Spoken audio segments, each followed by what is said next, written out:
coronavirus team in particular has been working with them in how we call it here in an academic fashion, where we were asking really basic questions about how to make vaccines for coronaviruses, the other coronaviruses like MERS or SARS. And so that's why we were trusting in our collaboration, and it allowed us to move very quickly to make an mRNA vaccine for this coronavirus that was spreading. And so what our team does is, in order to go to the clinic, you have to say, does this vaccine at least do what you think it might do in person in a very small animal like a mouse? And so we got the vaccine here. I think actually I was told that I was one of the first people to open a vial of the vaccine. And we immunized about 200 mice. And then about 2 weeks later, on February the 18th, we got our first results back from a mouse. So what you see here, the mouse had to say. The mouse had to say, looks like we got a vaccine. And that's what that yellow says. So those two sides over here are mice that do not have any vaccine at all. You can see that this plate shows that they have no antibodies. Whereas all of these mice have antibodies in their blood.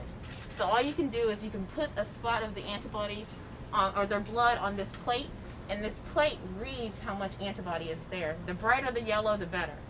So imagine how we felt when we saw that bright yellow. And I'll let Dr. Graham tell you a little bit about what we're doing. I actually like to think that I'm responding to a second pandemic with all of the variants. It seems like we're working just about as hard as we were last year. But Dr. Graham is going to tell you a little bit about what we're doing in that regard. Yeah, so I just want you to know that when we first made that protein on January 31st, it was right here on this bench. And when that ELISA plate was run, it was done right here on this bench. So you're in the place where some of this stuff happens.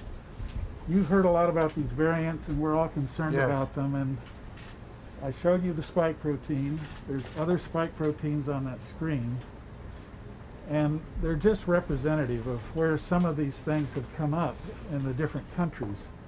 And what we mean by variants is this protein is made up of 1,200 amino acids or more. And each time one of those things changes, it can be a new variant. So this virus will accumulate changes, and you see the little red spots on the screen. Those are some of the amino acids that have been changed. So as this thing accumulates changes, you can imagine that some of these surfaces might change, and so antibodies may not see it as well anymore. But I want you to look at the right side, because that is a spike protein, and we're showing you multiple antibodies binding to it in different places. So it can bind on this knob over here. It can bind to this part up here that reaches out and grabs the cell. And it can bind at different angles. And so when we give the vaccine that's like this, it makes antibodies to the entire surface. So one red spot or two red spots or even 9 red spots are not going to lose efficacy, because the antibodies have a lot of places to bind. Mm-hmm. Gotcha. It may eventually lose efficacy, but I think we're okay for now until additional mutations accumulate. And it's probable additional mutations will accumulate, isn't it? Or is it? Unless we can keep people from spreading the virus. Every time the virus enters a new person, it has a new chance to adapt and select, and we have to get the virus load down. That's why we say we want to vaccinate as many people as we possibly can, as quickly as we possibly can. That's why your 100 days of getting 100 million is really important, because if you don't allow the virus to replicate, it's not going to mutate. Well, we're at a position now where I was talking with Jeff. We've been pushing really, really hard with manufacturers to significantly increase in the time frame. Jeff, what do we buy by June? How much we'll do we have 400 million doses by June, which is enough to vaccinate 200 million Americans.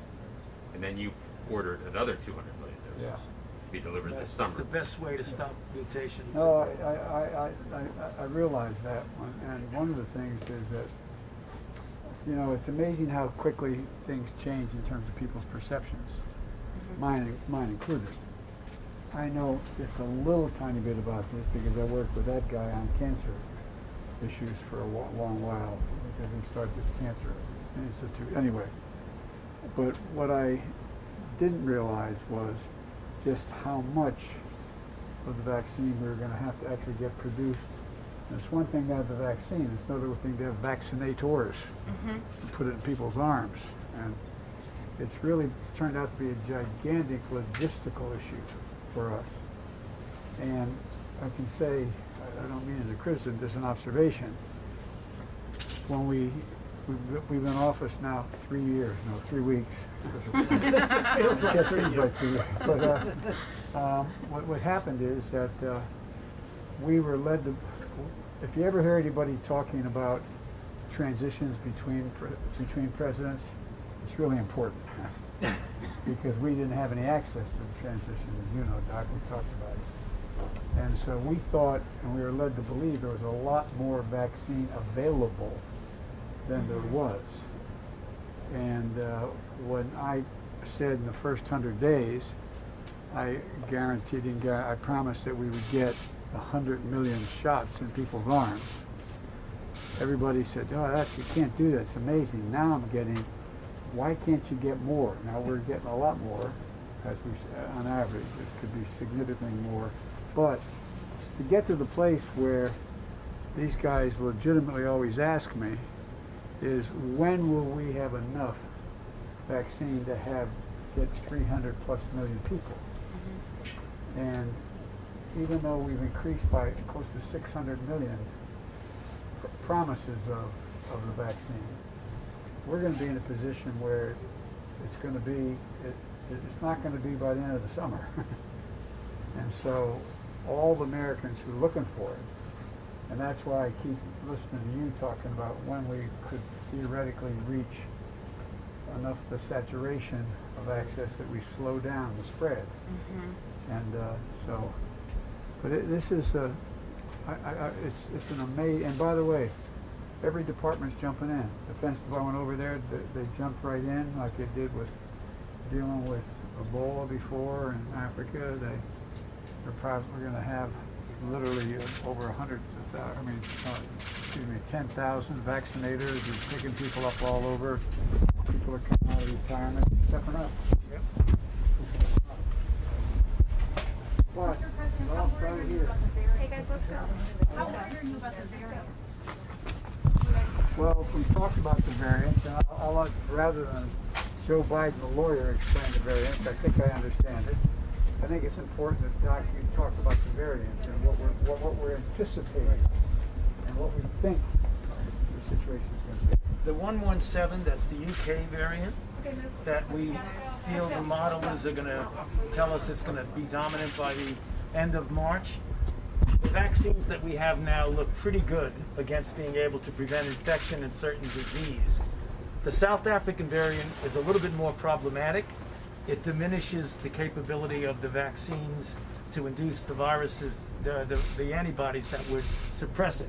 But it doesn't completely eliminate it.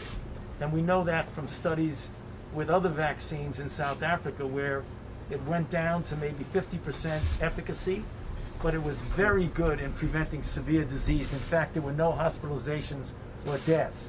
Bottom line is we take it seriously, we're following it, and if necessary, we're able to make boosts that reflect the variants in question. Are you upset with the state of the rollout before you got here, Mr. President? No, I'm not. I think, look, these folks have been absolutely amazing. What I was upset with is not having all the facts that were available to the last outfit that we did not know.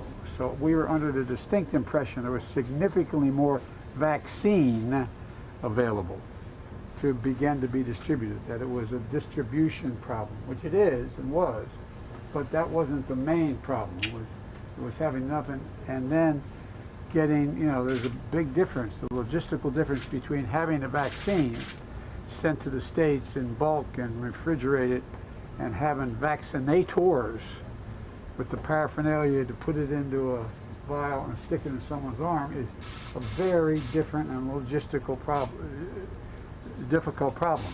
So there's the vaccine, there is the access to the vaccine in terms of how you get it where it has to be.